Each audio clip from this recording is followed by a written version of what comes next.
It was supposed to be a sanctuary. That is why people buy smart homes, isn't it? For the absolute illusion of control. My name is Ethan, and 6 months ago, I moved into a renovated 2-story house on the edge of the suburbs. It was isolated, bordered by a dense patch of nameless woods, but I felt secure. I had spent nearly $4,000 on an integrated smart home ecosystem. Smart locks on every door, motion-activated floodlights, automated climate control, and 6 high-definition security cameras covering every single blind spot of the property. Everything was tethered to my phone. If a stray cat brushed against my back fence, my pocket vibrated. I was God in my own little square of concrete. The anomalies started in late October. It began with the climate control. I like my bedroom cold at night, exactly 64 degrees. But at 3:14 a.m. I woke up dripping with sweat. The air was thick, suffocating. I checked the wall thermostat. It had been manually cranked up to 85. I opened the app on my phone, thinking it was a server glitch. The log simply read, "Temperature adjusted via local master panel." That was impossible. The only master touchscreen panel was downstairs in the dark hallway, right next to the kitchen. I lived alone. I stood in the center of the dark living room, shining my flashlight across the empty furniture. Nothing was out of place. But then my phone buzzed in my hand. A notification from the front door smart lock. Front door status, unlocked. My eyes snapped toward the hallway. In the pale moonlight filtering through the windows, I saw the heavy deadbolt slowly, smoothly turn itself over. Click. The door didn't push open. It just sat there, unlocked, inviting the freezing night air inside. I rushed forward, slammed the lock closed manually, and checked the logs. Unlocked via local master panel. Panic became my default state. I called the installation company, but they checked the servers and swore there was no external breach.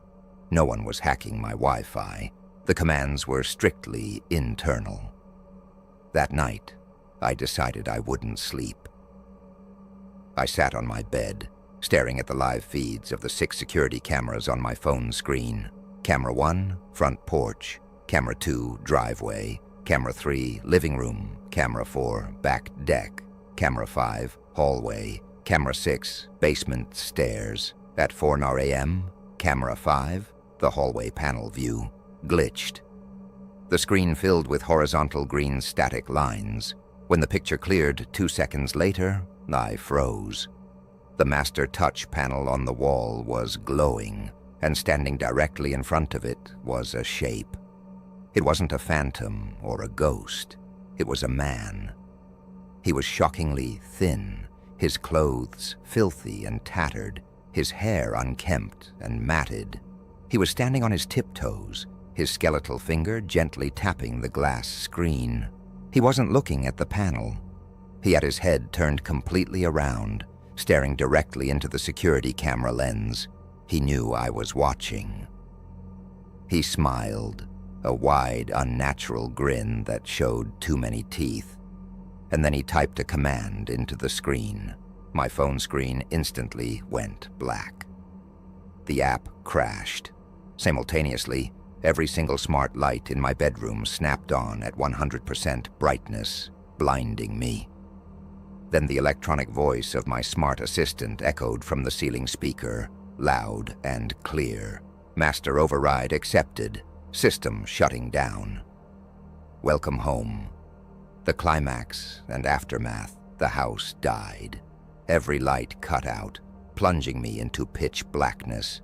Then I heard the heavy mechanical click of my bedroom door smart lock snapping into place. Locked. I was trapped inside my own room. In the dead silence that followed, I heard a sound that made my blood turn to ice. It wasn't coming from the hallway. It was coming from directly above my head. inside the narrow drywall ceiling space where the central air conditioning ducts ran. A heavy, dragging sound. Someone scraping their knees and elbows against the metal vents, moving slowly from the attic access point straight toward the ceiling grate above my bed. He hadn't broken into my house that night.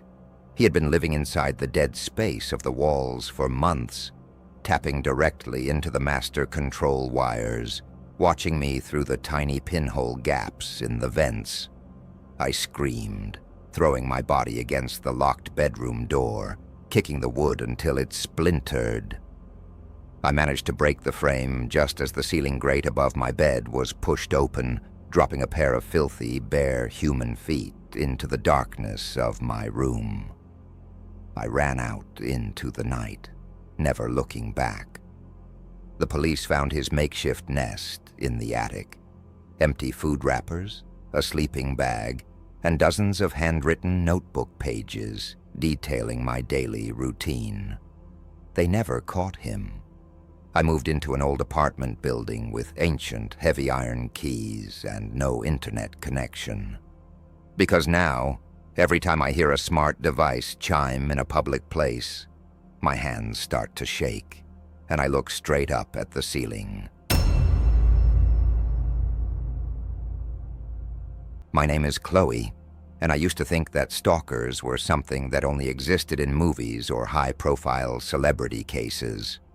I lived a completely mundane life in the city, working as a data entry clerk for a logistics firm. My routine was rigid. Leave the apartment at 8 a.m., ride the subway, sit in a cubicle for 8 hours, and drive my old compact sedan back from the park and ride station after dark. It was a lonely life, but a safe one, or so I thought. The nightmare began on a rainy Tuesday evening in November. I had just finished a brutal shift and walked through the damp, dimly lit, concrete parking garage to my car. The air smelled of exhaust and stagnant water. I got in, locked the doors immediately, a habit my father taught me, and started the engine. As I pulled out onto the main road, my iPhone let out a distinct chiming notification sound I hadn't heard before. I glanced down at the passenger seat where my phone lay. A safety alert banner was stretched across the lock screen. I picked it up at a red light. It read, "AirTag detected near you. An unknown accessory has been moving with you for some time. The owner can see its location." The escalation, a cold knot, formed in my stomach. I clicked the notification. The screen opened a map showing a dotted red line that perfectly tracked my route. It didn't start at the parking garage. The red line started 3 days ago, tracing my steps from my apartment, to the grocery store, to my workplace, and back. Someone had slipped a Bluetooth tracking tile into my life, and they had been watching my exact coordinates for 72 hours. When I got home, I didn't go inside. I stood under the flickering yellow light of the parking lot with my phone's flashlight on, frantically searching my belongings. I dumped my purse onto the hood of the car. Sub-receipts, makeup, keys, wallet, nothing.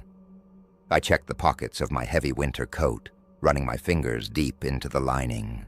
Empty. I spent the next hour crawling around the floorboards of my car, checking under the floor mats, ripping open the glove box, and running my hands along the dark, greasy edges of the wheel wells outside. I found absolutely nothing, but the notification wouldn't leave me alone. Every time I moved, the map updated. "The owner can see your location." The phrase felt like a physical weight pressing down on my chest. I couldn't sleep. Every creak of the apartment building felt like someone coming for me. I felt exposed, naked, stripped of the privacy of my own existence. Someone out there was looking at a screen, watching a little blue dot that represented my life, waiting for the right moment to strike. On the 4th day, the psychological torture became unbearable. I noticed a dirty white van had been parked at the far corner of my apartment block. for 2 nights straight. The windows were completely tinted, the engine turning over but never moving. Was that him? Was he sitting in there, looking at my dot move up and down the apartment floors? Driven by pure desperation, I skipped work and drove straight to an independent auto repair shop on the industrial side of town. The mechanic, an older guy named Marcus with grease-stained hands, looked at me skeptically when I told him I needed the car stripped down to find a hidden tracker. But when I showed him the red tracking line on my phone screen, his expression completely changed. He nodded, brought the car onto the hydraulic lift, and raised it into the air. I watched through the glass of the waiting room as Marcus used a high-powered flashlight to examine the undercarriage, the bumper guards, and the fuel tank shield. After 45 minutes, he lowered the car, walked into the waiting room, and wiped his hands on a rag. His face was uncharacteristically pale. I checked every inch of the chassis, the engine bay, and the wheel wells, he said, his voice dropping to a low murmur. There is nothing outside. My heart sank. But it says it's right here, I cried, holding up the phone. Marcus held up a finger to calm me down. I didn't say it wasn't there. Get in the back seat. I followed him into the rear of my car. The air inside felt suddenly cramped, claustrophobic.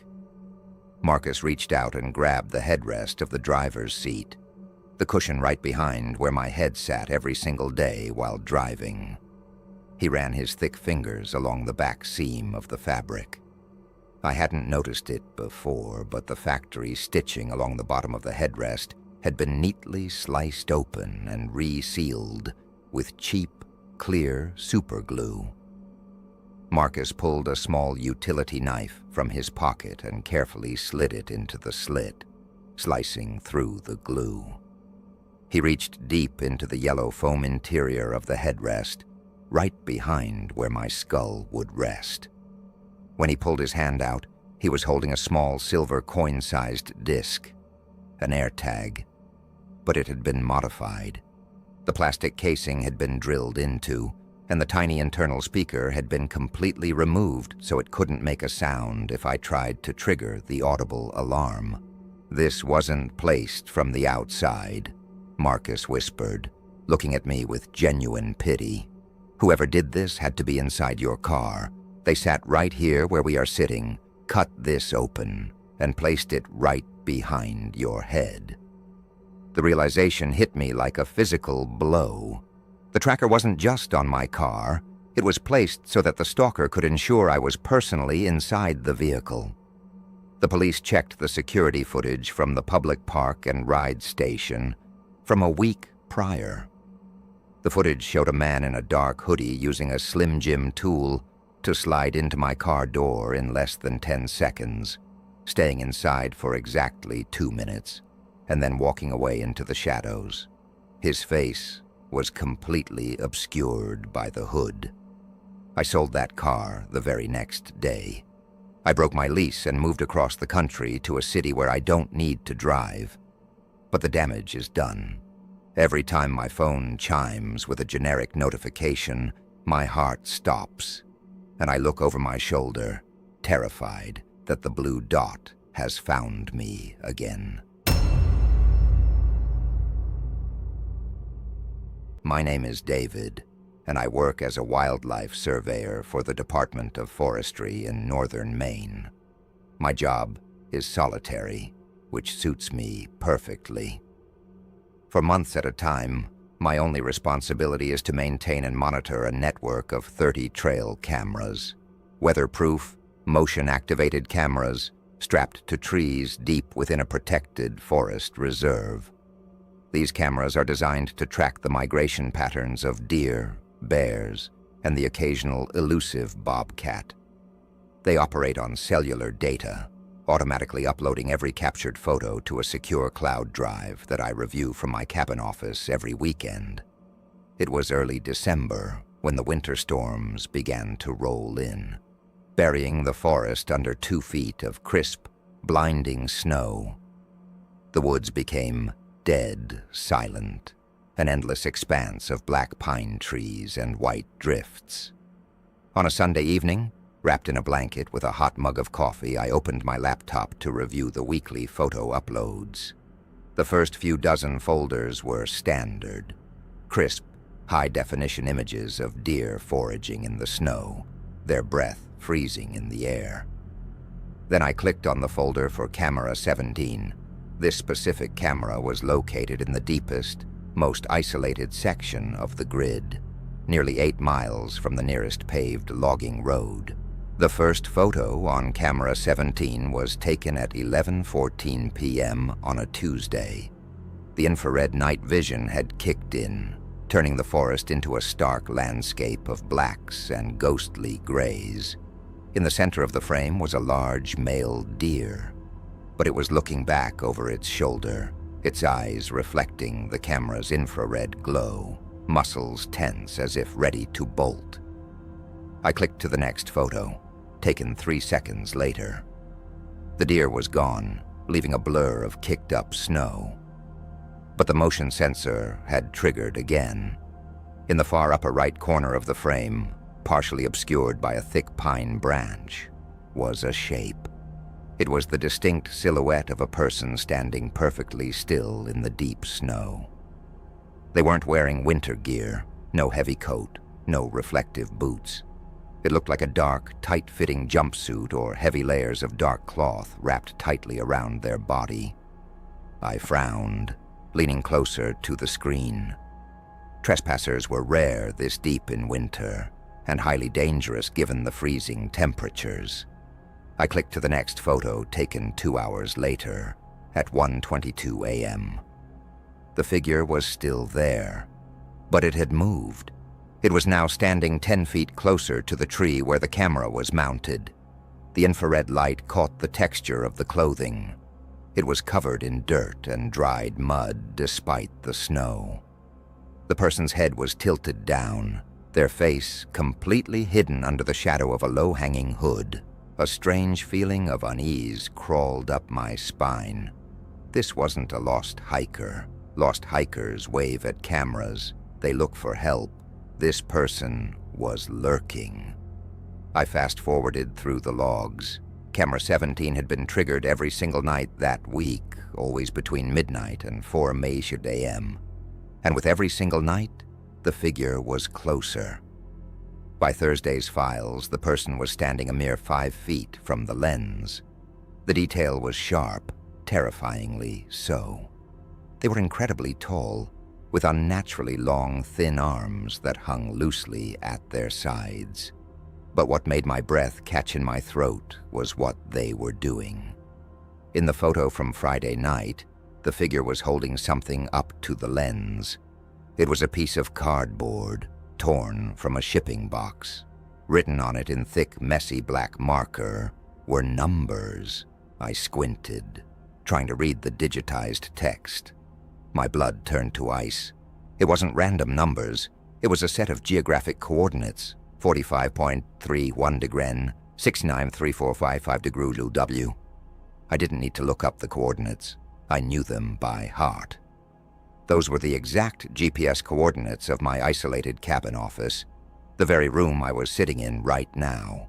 My hands began to shake so violently, I nearly spilled my coffee onto the keyboard. This person wasn't just wandering the woods. They knew who maintained the cameras. They knew where I lived. They were using my own surveillance network to send me a message. I frantically scrolled to the very last folder of the upload.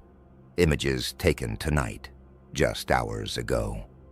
Camera 12 was next. Camera 12 was 4 miles closer to my cabin. I clicked it. There they were, standing under a pine tree, their long arms hanging down, their hooded head tilted toward the lens. Then I checked Camera 5. Camera 5 was only 1 mile away from my cabin, right at the edge of the property line where the driveway met the forest trail. The photo had been taken at 9:45 p.m., less than an hour ago. The figure was standing right in front of the camera, their hand reaching out toward the lens as if to rip it down. Suddenly, the generator outside my cabin groaned.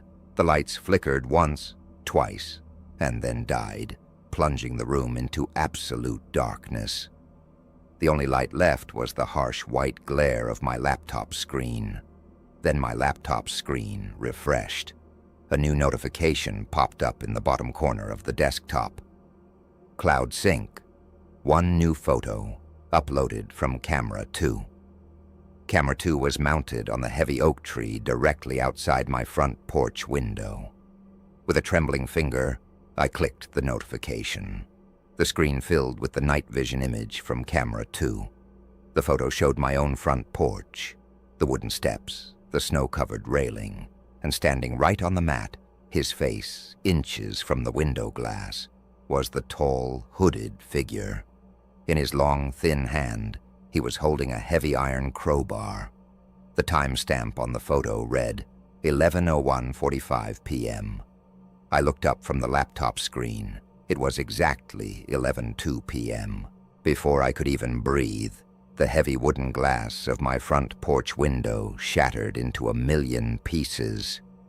A freezing gust of wind rushed into the dark cabin, accompanied by the heavy rhythmic thud of boots stepping onto the hardwood floor. I didn't think.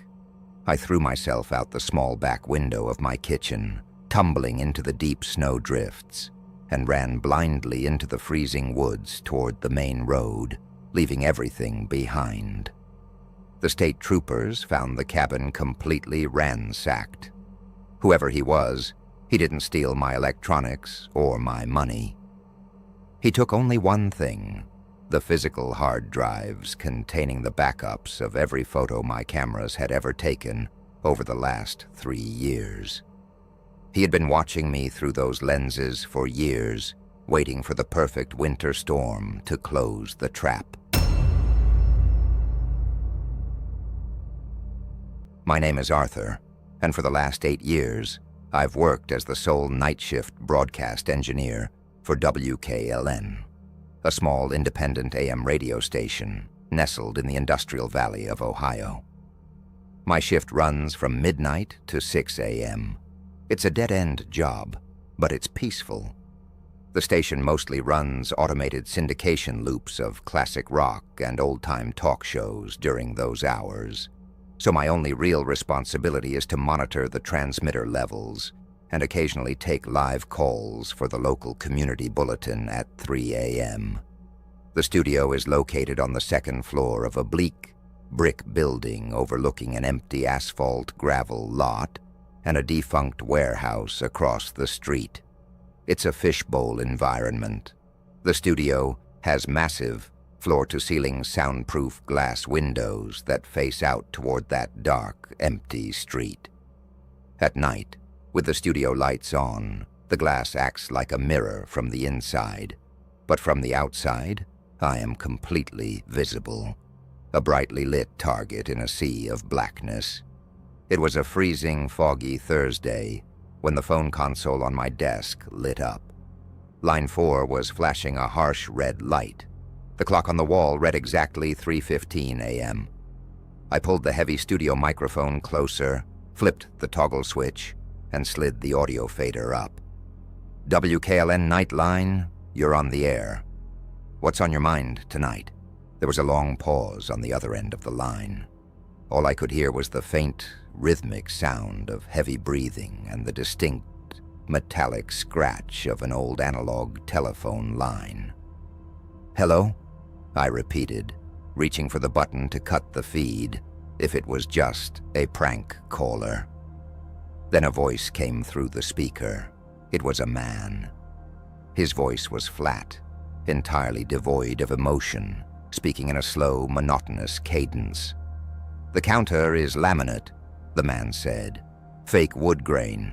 It has a coffee stain shaped like a crescent moon near the right edge, right next to a black notebook with a silver spiral spine. I froze. My hand hovered over the audio mixer. I slowly looked down at the desk in front of me. The desk surface was indeed a cheap, fake wood laminate, and right there, near the edge was a brown, crescent-shaped stain from my morning coffee mug. Next to it lay my black spiral notebook where I logged the transmitter readings. My heart skipped a beat. I forced a nervous laugh into the microphone. "All right, very funny. Whoever this is from the day shift, you've had your joke. I'm trying to run a broadcast here." "You shouldn't bite your nails, Arthur," the voice continued, completely ignoring my interruption. "It makes your fingers bleed. You've been biting the thumb on your left hand for the last 10 minutes. It's an ugly habit." A wave of intense, visceral dread washed over me. I slowly dropped my left hand to my lap. My thumb was raw, stinging. I looked up at the massive studio window. Because of the glare from the fluorescent studio lights, all I could see was my own terrified reflection staring back at me. But beyond that reflection, out in the pitch blackness of the empty street, someone was watching me with terrifying precision. "Who is this?" I demanded, my voice cracking as I slammed the mute button for the public broadcast line, keeping the caller strictly on my internal headset. "Where the hell are you?" "The room is too bright, Arthur," the voice droned on, completely unbothered. "It makes it so easy to see you. I can see the sweat rolling down the side of your neck. I can see the way your chest rises and falls when you get scared. Did you know that your back left window downstairs has a broken latch? The one behind the break room vending machine. It's been broken since August. It only took a gentle push." The room suddenly felt ice cold. The station's main entrance doors downstairs were locked with a heavy electronic keypad, but the break room window was in a blind spot at the back of the building. I grabbed my phone to call the police, but my fingers were shaking so badly I dropped it onto the floorboards. As I bent down to pick it up, the voice in my headset whispered, "Don't look down, Arthur. Look across the street." I stood up, my eyes locking onto the dark window pane.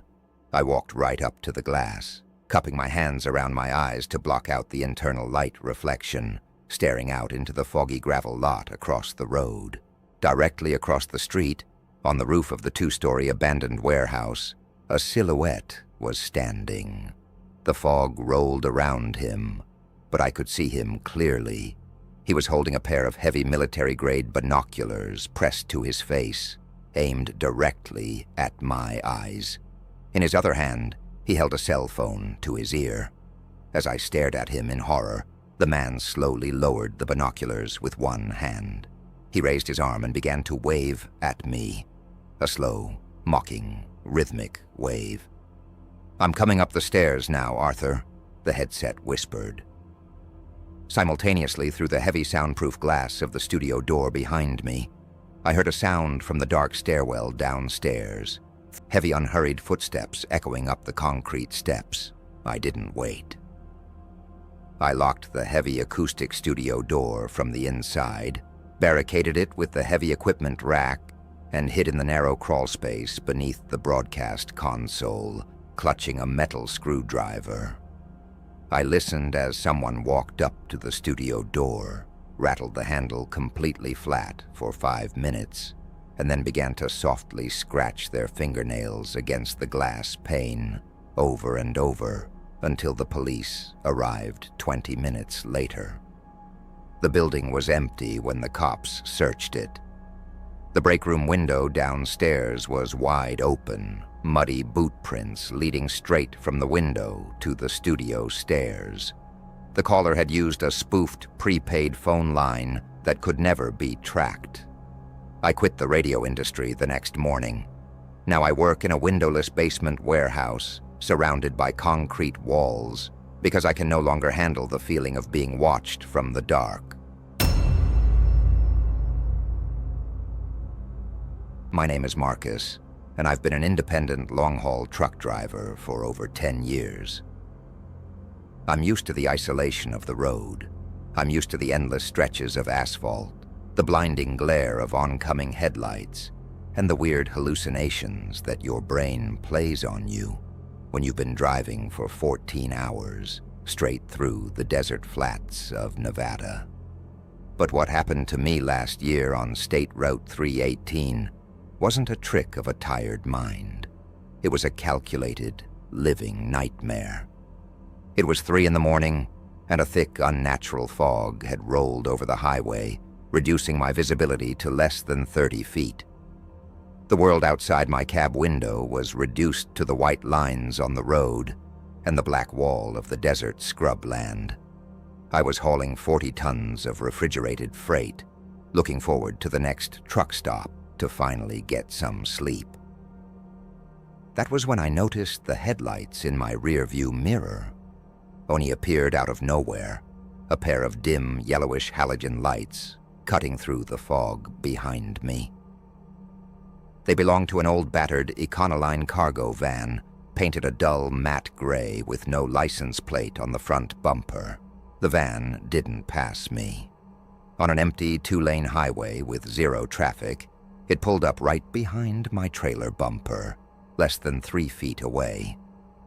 I could hear its rusted engine roaring over the hum of my own diesel. I flipped my high beams on and tapped my brakes to warn him to back off. The van didn't move. It stayed glued to my rear. For 40 miles, the van played a terrifying psychological game. It would pull out into the left lane as if to pass, ride parallel to my tires for a minute, and then aggressively drop back behind my trailer. Then it would accelerate, its chrome grille nearly touching my rear doors. It felt personal. It felt like an apex predator stalking an animal on the plains. My nerves were completely shot. My hands were sweating against the leather steering wheel. At 4:15 a.m., I saw the glowing neon sign of an old abandoned Texaco gas station ahead. A gravel turnout with a single working diesel pump and a dilapidated convenience store that had been closed for a decade. I decided to pull over. I needed to get out, grab a tire iron, and confront this psycho, or at least let him pass me by. I swung the massive semi-truck into the gravel lot, kicked up a cloud of dust, and brought the rig to a heavy stop under the flickering fluorescent light of the old awning. The gray van followed me in, its brakes squealing horribly as it pulled up parallel to my cab, sitting exactly 10 feet away. The engine of the van remained idling, a rough, metallic shaking sound. The driver's side window was rolled up, completely blacked out by dirt and cheap tint. I sat in my elevated cab, looking down at the vehicle, my hand gripping a heavy iron tire thumper. "Hey!" I yelled through my open window. "What the hell is your problem? You want to get killed riding my bumper like that?" There was no answer from the van. For a long, agonizing minute, the vehicle just sat there. Then, slowly, the mechanical window crank turned. The dirty glass slid down into the door panel, inch by inch, revealing the interior of the driver's seat. The interior was illuminated by a single harsh red LED dome light. Sitting behind the steering wheel was a man wearing an old oil-stained denim jacket, the exact same jacket I was wearing. He had his hands gripped tightly on the wheel at the Tenant 2 position. I leaned forward, my breath freezing in my throat. As the light hit his face, my brain experienced a short circuit. The features were identical to mine. The same crooked nose, the same heavy stubble, the same dark circles under the eyes. It was my face, but it wasn't a twin. It wasn't a biological look-alike. As I stared closer, in absolute revulsion, I realized the skin around his jawline was too thick, too rigid. There was a faint, translucent line running along his hairline, held together by tiny surgical steel staples. It was a professional, highly detailed silicone prosthetic mask. Someone had spent months collecting photos of my face, studying my features, and had manufactured a perfect, wearable replica of my skull. The double didn't blink. His plastic, artificial eyes stared straight forward through the windshield, never turning to look at me. Then with a slow mechanical jerk, his mouth opened. Because the silicone wasn't perfectly aligned with his actual jaw, the mouth opened too wide, tearing the fake skin at the corner of the lip, revealing a glint of real human teeth beneath the mask. He reached up with a gloved hand, picked up an old CB radio microphone from the dashboard, and pressed the talk button. Simultaneously, the CB radio inside my own truck cab crackled to life, static filling the small space. A voice came through my speaker, a voice that sounded like a distorted, low-pitched mockery of my own vocal tone. "You're tired, Marcus," the radio hissed, the man in the van staring straight ahead as his prosthetic mouth moved in sync with the audio. "You've been driving for so long. Your hands are tired. Your eyes are heavy. Let me take the next shift. I know the way home. Your wife is waiting." A primal, evolutionary terror took over my body. I didn't think about the tire iron. I didn't think about confronting him.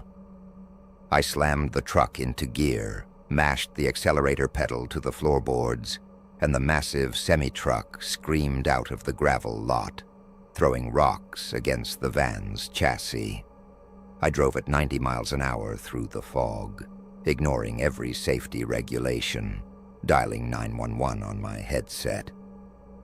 I didn't stop until I reached a well-lit state trooper station 60 miles down the highway. The police found the old Econoline van abandoned 3 miles from that Texaco station, left in a ditch with the engine still running. Inside the van, they found a camera with a telephoto lens containing over 2,000 photos of my house, my truck, and my wife, taken over a span of 14 months. On the passenger seat lay the denim jacket and a plaster mold of a human face, completely hollowed out and empty. They never found the man who wore it. I no longer drive long-haul routes. I work a local day shift, and I never ever look into my rearview mirror when driving through the dark.